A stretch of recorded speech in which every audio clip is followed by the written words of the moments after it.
হিসাব করে দেখলাম যে উইন্টারে আমাদের সবচেয়ে বেশি চাহিদা থাকে বডি লোশনের, এবং বডি লোশন থেকে চাহিদা থাকে ময়েশ্চার প্লাস ব্রাইটনিং। এই দুইটা খুঁজতে খুঁজতে আমি এই উইন্টারে না জানি কতগুলো বডি লোশন রিভিউ করলাম। সেই ধারাবাহিকতায় আজকে আমরা আরেকটা বডি লোশন রিভিউ করব।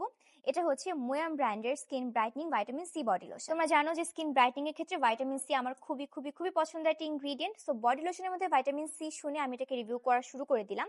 এটা ইউজ করার পরে আমার কাছে কিছু কিছু জিনিস বেশ ভালো লেগেছে, কিছু জিনিস ভালো লাগেনি। সো ভালো মন্দ মিলিয়ে আজকে রিভিউটা থাকবে। তোমরা যদি এটা কিনতে চাও ভিডিওটা মন দিয়ে শেষ পর্যন্ত দেখবে।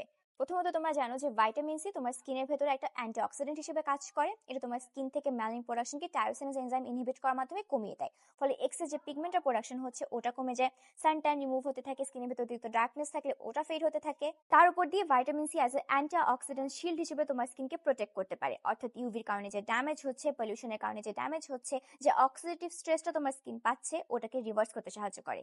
ভাইটামিন সি কোলাজেন প্রোডাকশনকেও বুস্ট আপ করতে পারে। সো তোমার স্কিনের ভেতরে একটা টান টান ভাব বা ইলাস্টিসিটি বজায় থাকে। সো হেলদি উপায় স্কিনে ব্রাইটনিং ফ্রেশ লুক আনার জন্য আমার কাছে মনে হয় ভাইটামিন সি খুব ভালো একটা ইনগ্রিডিয়েন্ট।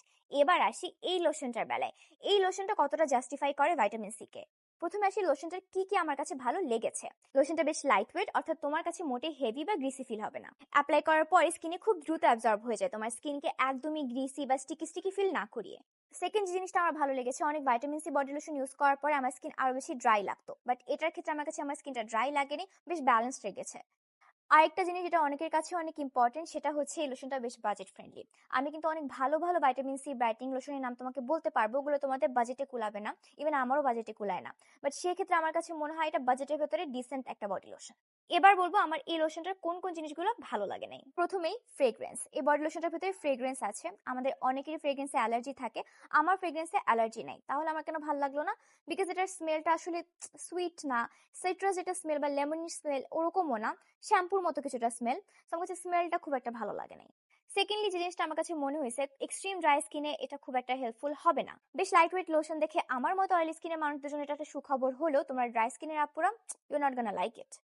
লাস্ট জিনিসটা আমার কাছে ভালো লাগে না ঠিক না, বাট আমার কাছে একটা অভাব ফিল হয়েছে, ওটা হচ্ছে এসপিএফ।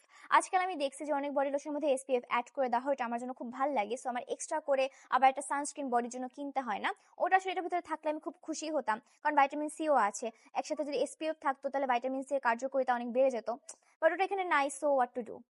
এখন যদি আমাকে বলো আপু এই লোশনটা আমি কিনবো নাকি কিনবো না, এন্টারলি তোমার উপর ডিপেন্ড করে। আমি তোমাকে ভালো মন্দ দুটাই বলে দিছি, তুমি বিবেচনা করো। বাজেটের মধ্যে একটা ডিসেন্ট বডি লোশন চাইলে তুমি এটাকে নিতে পারো। সো কেনার জন্য অবশ্যই যোগাযোগ করতে পারো ওয়েল কেয়ারের পেজে। কেনো, ইউজ করো এবং আমাকে জানো কেমন লাগলো। আল্লাহ হাফেজ।